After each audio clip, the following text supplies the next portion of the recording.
مہرین ستارہ کو کہتی ہے کہ تم میرے بیٹے سالار کو بیوقوف بنا سکتی ہو، مجھے نہیں۔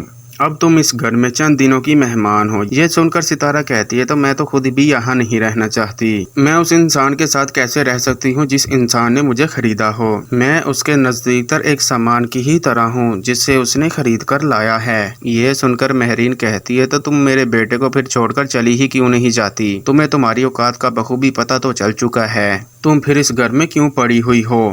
دوسری طرف آپ دیکھیں گے کہ نمی بہت ہی زیادہ پریشان ہوتی ہے۔ نمی ایک بار پھر سالار کے پاس جاتی ہے اور اسے کہتی ہے کہ آخر ستارہ کے پاس کیا ہے، تم اتنی محبت اسے کرتے ہو؟ سالار نمی کو کہتا ہے کہ تمہارا بھائی اور تم ایک ہی جیسی ہو۔ مجھے لگتا ہے کہ تمہارے بھائی کو جیسے اس کا منہ بند کرنے کے لیے مجھے اچھی رقم دینی پڑی، تم بھی شاید یہی چاہتی ہو۔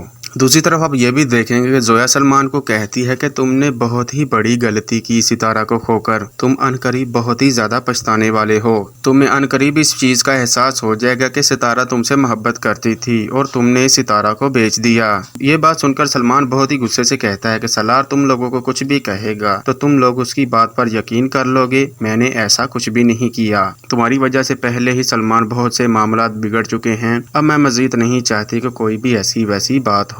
جو کچھ بھی ہونا تھا ہو گیا، اب میں مزید اس ٹاپک پر تم سے بات نہیں کرنا چاہتی، لیکن تمہیں ستارہ سے معافی ضرور مانگنی چاہیے، ہو سکتا ہے کہ تمہارے گناہ کم ہو جائیں۔